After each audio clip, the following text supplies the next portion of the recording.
Olá, alunos. Eu vou abordar com vocês o exame do líquido cefalorraquidiano. É um assunto que é importante na formação de vocês. E começamos com as indicações para a coleta do líquido cefalorraquidiano, também conhecido como líquor. A principal indicação é a investigação de processos infecciosos do sistema nervoso central e seus envoltórios, como por exemplo as meningites. E outras indicações seriam os processos granulomatosos com imagens inespecíficas, pensando especialmente nas neurotuberculoses, processos desmielinizantes, leucemias e linfomas, especialmente para estadiamento e muitas vezes para tratamento. O líquido cefalorraquidiano pode ser uma via de infusão de quimioterapia se houver acometimento do sistema nervoso central. Investigação de imunodeficiências. Muitos imunodeficientes têm infecções de foco não esclarecido e a coleta do líquido cefalorraquidiano pode esclarecer o diagnóstico. Então, de fato, isso acontece nos processos infecciosos de foco não identificado e na investigação de hemorragia subaracnóide. Porém, antes de realizarmos uma punção, seja ela lombar, suboccipital ou ventricular, para a função de obter o líquido cefalorraquidiano para análise, a gente precisa observar alguns requisitos que seriam as contraindicações da punção. Especialmente, claro, se houver processo supurativo no local, especialmente da punção, se o indivíduo apresentar algum distúrbio da coagulação. Estado de agitação psicomotora acentuada é uma contraindicação, porém, por exemplo, em crianças que às vezes fica difícil fazer a contenção, né? Embora a gente coloque a criança em decúbito lateral e numa posição fetal em que a gente possa segurar, mas muitas vezes a agitação é grande, a gente pode fazer a sedação para obter essa amostra biológica. Mas talvez a contraindicação mais importante seja a hipótese de hipertensão intracraniana. E, obviamente, isso deve ser avaliado, né? No geral, o paciente tem uma queixa de cefaleia e no exame físico a gente encontra papiledema, porque se nós realizarmos a punção do líquor e a retirada de um volume de líquido cefalorraquidiano, pode possibilitar a herniação cerebelar ou tentorial, e isso pode até ser fatal. Então, sem dúvida, essa é a contraindicação mais importante. E também na fase aguda do traumatismo crânioencefálico, justamente porque ele, no geral, cursa com hipertensão intracraniana. Para a coleta deste material biológico, não é necessário jejum, os pacientes podem alimentar-se normalmente. O local de punção mais utilizado é o lombar, porém pode ser feito na região suboccipital ou ventricular. A ventricular, no caso de recém-nascidos com a fontanela aberta, ou aí seria um procedimento cirúrgico em adultos, mas isso é muito pouco utilizado. E no geral, nós colhemos 2 a 3 tubos. Por que 2 a 3 tubos diferentes? Porque eles devem ser estéreis, especialmente para a investigação de exame microbiológico.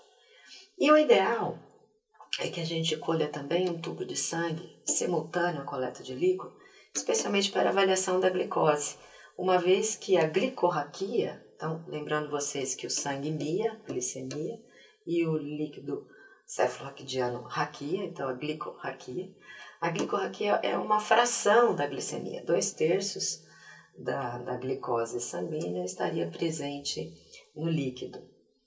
E é bem bacana que após a coleta esse material biológico seja levado imediatamente ao laboratório, pois se ele ficar exposto a altas temperaturas ou sol, especialmente para investigação microbiológica, existem interferências.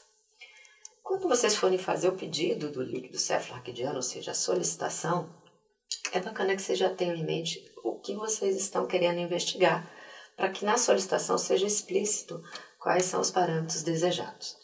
Então, o que a gente pode analisar no líquido cefalorraquidiano? Na verdade, em termos bioquímicos, eu posso analisar qualquer elemento, desde ureia, creatinina, eletrólitos, mas obviamente eles não têm nenhuma correlação clínico-laboratorial, portanto, eu vou me restringir aos exames bioquímicos que de fato interessam nas investigações das doenças que envolvem o sistema nervoso central e as meninges. Então, os bioquímicos tradicionais analisados no líquor são as proteínas, a glicose, o lactato, no sentido de pensar num mecanismo de anaerobiose, de necrose, de isquemia. Então, pensando especialmente nas situações em que a gente tem abscessos, infecções mais graves. E a adenosina deaminase, que na verdade é uma enzima, que eu vou abordá-la posteriormente, mas ela já adianto para vocês que se associa à neurotuberculose. Então, pensando na hipótese de neuro-TB, é indicado a solicitação da adenosina deaminase. O estudo microbiológico também deve ser descrito, se vocês querem o GRAM, cultura, investigação pela prova do látex, ou mesmo a investigação de tuberculose pelo Zilnilson. A citologia normalmente é feita para avaliação dos tipos celulares encontrados nesse líquido, que no geral são similares aos do sangue, mas com número de células infinitamente menor. Porém, eu posso também, no citológico, fazer uma análise dos criptococos através da tinta da China, mas isso tem que ser solicitado se houver a suspeita de neurocriptocose. E, enfim, eu também posso fazer alguma investigação imunológica, que a gente chama de sorologia, investigação de sífilis, por exemplo, a neurosífilis, e ainda o índice de GG, ou seja, investigação de imunoglobulina da classe G para algumas doenças, especialmente virais, em que o agente etiológico não pode ser identificado. Aqui só uma ilustração mostrando para vocês uma punção lombar, onde a gente percebe que a gente tem a agulha chegando na região subaracnoide, obtendo líquido que no geral ele é límpido e transparente como uma água cristalina, e a partir daí nós vamos então fazer análise química e citológica e imunológica, microbiológica desta amostra. Algumas complicações de punção, pode haver sangramento discreto, especialmente se no momento da punção a gente lesar algum vaso, mas o mais comum são algumas parestesias nos territórios correspondentes a raízes atingidas, se no momento da punção atingirmos alguma raiz nervosa. No momento da punção de líquor, a gente pode aproveitar para fazer o estudo da pressão, ou seja, avaliar a pressão licórica. Então isso é importante até porque se eventualmente a gente não perceber os sinais e sintomas clínicos que evidenciariam uma hipertensão intracraniana, este é o momento, então, da possibilidade de avaliação deste quesito. Então, ao a gente atingir, então, o local da obtenção da amostra, a gente acopla um manômetro e esse manômetro vai identificar a pressão licórica, ok? A pressão normal varia de 5 a 20 centímetros de água e, no geral, após a retirada de um volume de líquor para análise, a pressão final acaba sendo a metade da pressão inicial. Neste momento, eu também posso fazer... Bom, aqui são só as causas de hipertensão e hipotensão licórica, então... Hipertensão pode estar associada a processos expansivos, aumento do fluxo cerebral. Eu posso promover uma hipertensão pela manobra de Valsalva, e essa manobra ela até é utilizada para que a gente possa estudar a permeabilidade do canal raquimedular. Então vejam, vou falar para vocês então das provas manométricas que a gente pode aplicar neste momento que está avaliando a pressão licórica. Eu posso então promover uma compressão das veias jugulares, por exemplo, por 10 segundos e, obviamente, eu espero que ocorra um aumento da pressão licórica, que, no geral, após essa compressão, vai ser o dobro da pressão inicialmente obtida. E assim que eu interrompo essa compressão, a pressão tende a voltar ao normal em torno de 20 segundos. Se houver algum bloqueio, né, desse fluxo licórico no canal raquimedular, se esse bloqueio for completo, a compressão das jugulares não produz resposta, ou seja, se tiver algum bloqueio, você faz aumento da pressão, você promove o aumento da pressão na compressão da via jugular, mas isso não é correspondido até a região lombar, por exemplo, num bloqueio completo. Ou pode ser que haja algum bloqueio parcial, e aí até se observa o aumento da pressão, mas o período do aumento após a compressão é maior do que esses 20 segundos, e depois também, conforme eu retiro a compressão, a volta à pressão normal é mais lenta. Então, isso é uma prova manométrica que é recomendado que se faça no momento da punção. Uma vez obtido o líquido cefalorraquidiano, nós podemos já começar a análise dele, observando o seu aspecto e cor. Então, um líquido turvo, que talvez, na verdade, aqui eu queria mostrar para vocês a água cristalina, e aqui, embora esteja escrito normal embaixo, desculpem, vocês podem considerar que ele fosse um pouquinho turvo. E aqui já é um líquido xantocrômico. Vocês podem perceber que aqui embaixo tem um sedimento de hemácias e aqui um líquido avermelhado. Então, a turbidez pode estar associada especialmente à presença de leucócitos e é claro que essa xantocromia se associa a sangramentos. A primeira análise laboratorial do líquor é a citologia. Queria dizer para vocês que a citologia é feita numa análise, numa lâmina especial, essa lâmina aqui que é chamada de Neubauer ou de Fuchs-Rosenthal, onde eu posso, claro, se tiver muitas células, fazer diluição. E depois a gente faz uma contagem diferencial dos leucócitos para diferenciar neutrófilos, eosinófilos, linfócitos, como no hemograma, tá? Só vou mostrar para vocês aqui essa câmara de Fuchs-Rosenthal, ela é toda quadriculada, de tal forma que a gente possa contar as células e depois a gente multiplica pelo volume, tendo então um número de leucócitos de células por milímetro cúbico, sendo que o esperado no líquor é até 4 leucócitos por milímetro cúbico, sendo que deste mínimo número de leucócitos, 50 a 50% são linfócitos e 30 a 50 mono, ou seja, predomínio de linfomono. Outro tipo celular encontrado é indicativo de que temos algum problema. E as hemácias, elas podem ser encontradas assim na primeira semana de vida e estão relacionadas ao trabalho de parto. O encontro de hemácias fora desse período de vida geralmente é patológico ou pode ter ocorrido um acidente de punção, ou seja, no momento em que a gente vai puncionar para a obtenção da amostra, eu posso encontrar um vaso sanguíneo, puncioná-lo e esse sangue vai se misturar a esse líquido cefalorraquidiano. Para que a gente tenha, então, o diferencial entre um acidente de punção ou uma hemorragia, nós temos alguns testes, alguns parâmetros de diferenciação. Então, a primeira análise que a gente pode fazer é a prova dos 3 tubos, ou seja, eu estou fazendo a coleta, puncionei, veio um líquido sanguinolento, eu imediatamente mudo de tubo e aguardo que esse fluido venha mais límpido.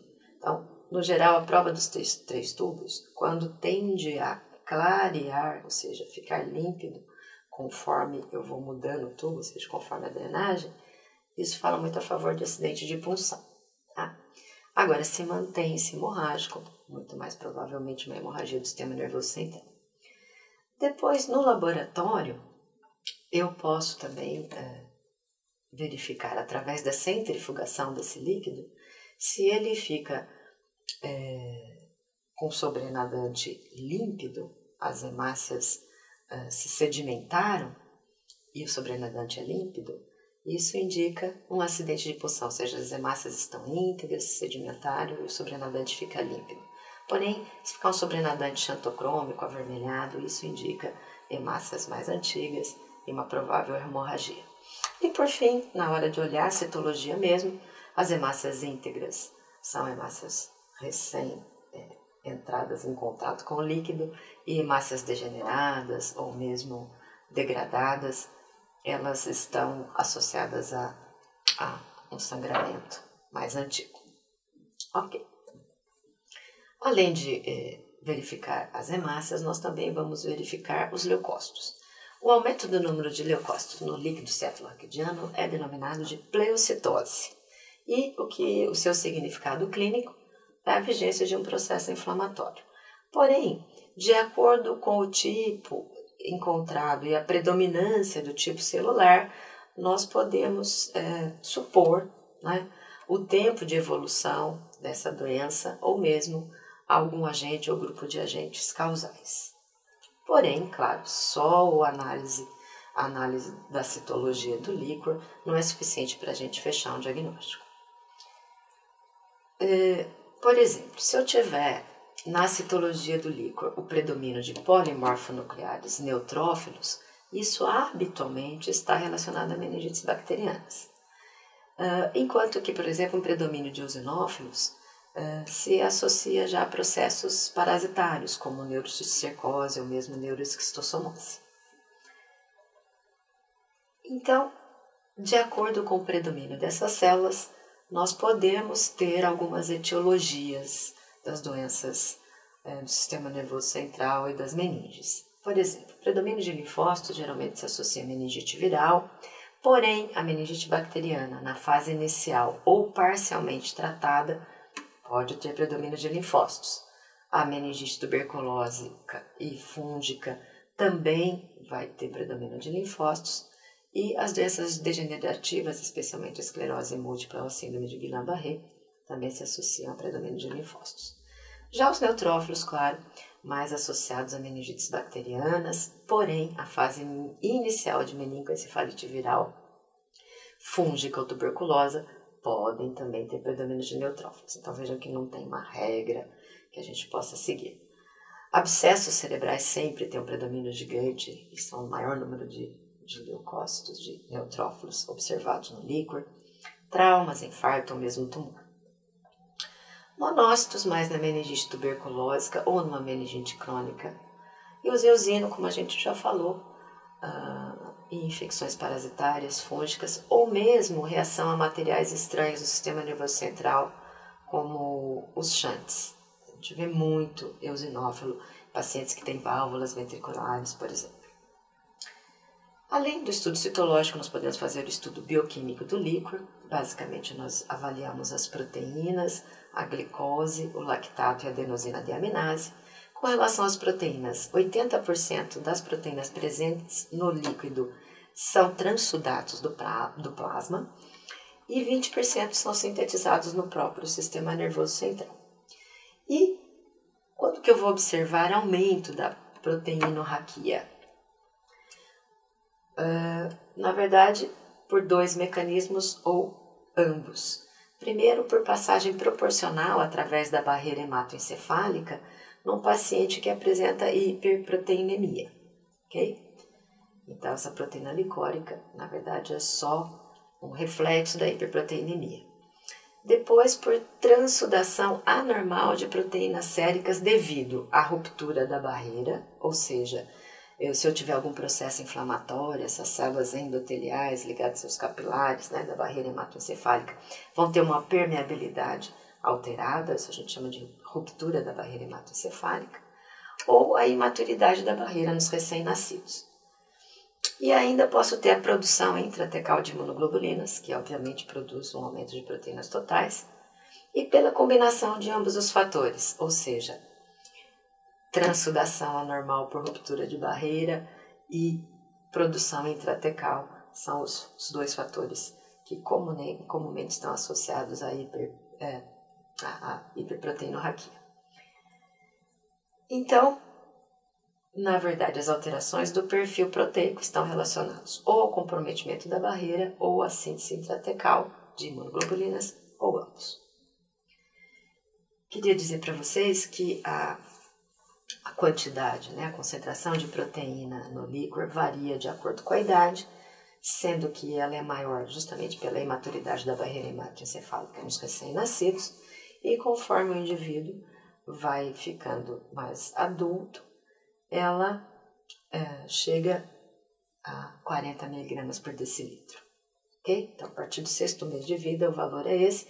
Na punção lombar, lembrando que a ventricular, o valor proteico é menor, que é 25, e na suboccipital, até 30.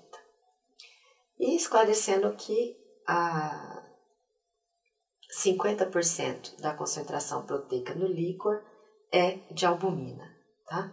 E o maior contingente de imunoglobulinas seria a imunoglobulina da classe G. A importância da dosagem da glicose no líquido, ou seja, a glicorraquia. Então, lembrando que a concentração da glicose no líquido depende da glicemia, e no geral é 2/3 da glicemia, e o ideal é, então, como eu já falei para você, escolher uma amostra de sangue, porque essa glicorraquia se correlaciona com a glicemia no entorno de 4 horas dessa punção licórica. O aumento da concentração de glicose no líquor está relacionado à hiperglicemia, simples assim. Porém, a hipoglicorraquia poderá ter dois mecanismos, ou por aumento de consumo, ou seja, uma glicólise maior pelo sistema nervoso central, ou por alterações nos mecanismos de passagem da glicose do soro para o líquor, no sentido da barreira.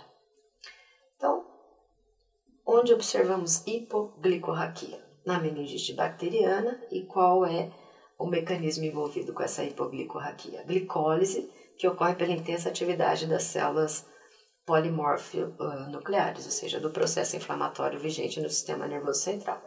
Mas vejam que as outras etiologias de meningite também cursam com glicose baixa. Tuberculose, fungos, carcinomatose, sarcoidose ou mesmo hemorragia.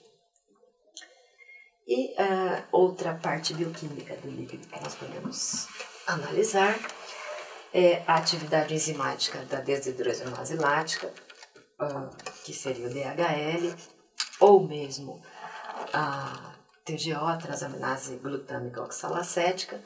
Na verdade, a importância, quer dizer, a correlação clínica que essas enzimas teriam, seriam especialmente necrose tecidual. Basicamente, esse seria o indicativo. Assim como o lactato também entra aqui nesse perfil enzimático. E, como eu já tinha adiantado para vocês, a atividade da enzima adenosina deaminase, conhecida como ADA, ela está relacionada à ocorrência de processos inflamatórios, porque ela sinaliza aumento da atividade celular. E esse processo inflamatório está mais relacionado com linfócitos, tá? Especialmente processos subagudos, e existe uma correlação importante entre a vigência da meningite tuberculosa e o aumento da atividade dessa enzima no líquido cefalorraquidiano. E só a título de conhecimento mesmo, a adenosina deaminase também pode ser dosada no líquido pleural, por exemplo, na suspeita de tuberculose pleural com derrame pleural. Ok? Eu posso também avaliar, através do estudo licórico, a permeabilidade da barreira hematoencefálica. Então, a gente sabe que deve-se à barreira hematoencefálica a diferença entre a concentração proteica no soro e no líquor.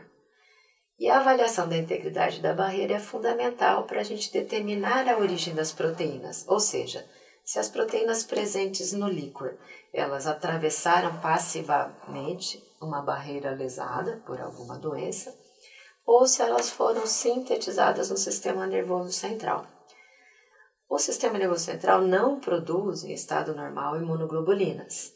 As imunoglobulinas, especialmente a G, que é a mais prevalente, chega no líquor por passagem passiva através da barreira. Então, quando eu tenho um aumento do teor licórico de imunoglobulinas, isso está associado a uma síntese intratecal dessas imunoglobulinas, indicando um processo inflamatório ou infeccioso no sistema nervoso central. Por que eu estou falando isso para vocês? Que, por exemplo, se eu tenho uma suspeita de uma meningoencefalite viral e eu penso que seria um determinado vírus, um herpes vírus, um ecovírus. Ok, para que eu possa fazer uma avaliação da de anticorpos contra esse vírus a nível de líquido cefalorraquidiano, eu preciso ter essa informação de que se essa imunoglobulina presente neste líquido se relaciona a uma passagem passiva da barreira, porque esse indivíduo tem essa imunoglobulina sérica, ou se houve uma produção intratecal com a presença desse agente no sistema nervoso, ok? Na verdade, eu trago essas fórmulas aqui, esses quocientes, para que vocês conheçam e saibam que o ideal, para que a gente tenha uma ideia da barreira, da permeabilidade, da integridade da barreira hematoencefálica, o ideal é fazer uma análise da albumina sérica e da albumina licórica e uma correlação da imunoglobulina sérica e licórica. Então, no geral, a gente usa, tá? Por exemplo, essas fórmulas malucas aqui, fazendo essas correlações de determinada imunoglobulina que eu estou investigando e a sua correlação entre as concentrações séricas e licóricas, ok? Isso sim me dá uma maior segurança para indicar que a presença de uma imunoglobulina no líquor seja de fato associada a uma infecção do sistema nervoso central. Eu posso também avaliar, em termos proteicos do líquido cefalorraquidiano, a presença de bandas oligoclonais. O que são essas bandas? Na verdade, eu posso pesquisar no líquor algumas imunoglobulinas, tá? Que no caso elas seriam sintetizadas por um ou alguns clones de plasmócitos, claro, derivados de linfócito B, em resposta a algum antígeno específico presente no sistema nervoso central. Esse tipo de análise é especialmente utilizado em pacientes que têm esclerose múltipla. Por quê? Porque essas bandas oligoclonais, como vocês podem ver aqui, elas estão presentes, vejam aqui, ó, banda oligoclonal, líquor, sangue, aqui ausente, aqui presente. Tá? Essas bandas, elas se associam, então, à reação imunicelular mediadas por célula T na esclerose múltipla, estão presentes no líquido.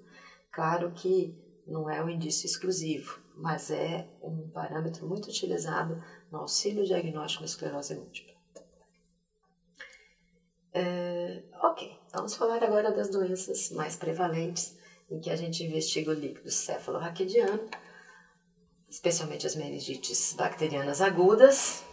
O aspecto clínico e laboratorial nesses quadros de meningite bacteriana é observar uma hipertensão intracraniana, toxemia e irritação meníngea, que a gente vê pelos sinais meníngeos.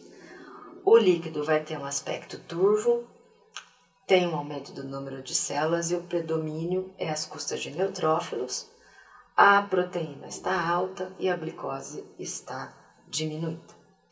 A gente precisa ter em mente que alguns outros processos parameníngeos, ou seja, não necessariamente meningites, como amidalite, mastoidite, otite, sinusite, podem por contiguidade causar um quadro licórico menos extenso, né? Menos intenso e que a gente acaba chamando de meningismo, né? E ainda assim ter alguma pleocitose e hiperproteinorraquia, tá? Mas a gente vai ter, neste caso, um agente etiológico pesquisado nesse líquor negativo.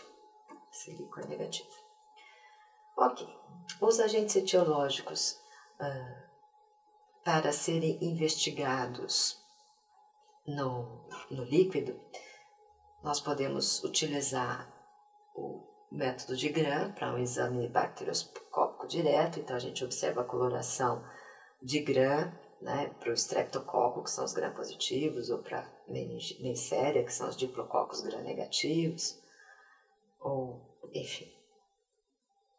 A sensibilidade do Gram é em torno de 60% a 85%, mas eu também posso, além do Gram, solicitar um teste denominado prova do látex. Na verdade, a prova do látex é uma partícula do látex revestida com anticorpos bacterianos específicos, ou seja, anticorpos contra a Neisseria meningitis dos vários tipos, A, B, C, enfim, ou um látex revestido com anticorpos contra o pneumococo, hemófilos, streptogrupo B ou mesmo contra o criptococcus, também existe. A grande maioria das meningites bacterianas são causadas por pneumococo, hemófilos e meningo, que são os agentes bacterianos mais prevalentes, e em recém-nascido, lembrar das enterobactérias e do streptococcus tipo B. Então, é bacana a gente investigar tanto o GRAM como a prova do látex. São provas rápidas que podem dar para vocês um diagnóstico etiológico em pouco tempo. Já as meningites e meningoencefalites virais, nós temos no líquor uma pleocitose menos intensa, a concentração da proteína está aumentada, mas é discretamente elevada, a glicose e o lactato tendem a ser normais ou discretamente diminuídos. Lembrando que o ecovírus, responsável por cerca de 60% das meningites virais, as meningites causadas por enterovírus podem cursar nas primeiras 24 horas com uma pleocitose às custas de neutrófilo, o que pode causar algum confundimento. As neuromicoses, no geral a pleocitose tem um predomínio de linfomono. O aumento das proteínas é tanto maior quanto mais evoluído estiver o processo, então pode ser desde discreto até uma proteína, a hiperproteinorraquia importante, e a glicose vai estar sempre diminuída. Porém, eu queria chamar a atenção de vocês que nas neuromicoses, que às vezes o diagnóstico não é tão fácil, é que nestes casos existe uma dissociação entre os achados clínicos e os licóricos, ou seja, os achados clínicos e laboratoriais, ou seja, o padrão licórico já é bastante alterado, ou seja, a pleocitose, a proteína e a diminuição da glicose, mas o estado geral do paciente ainda é bom, tá? Isso é comum ser observado nas neuromicoses. Aqui só para mostrar para vocês a ilustração tanto da Candida albicans, né? E mesmo do APB micose, né?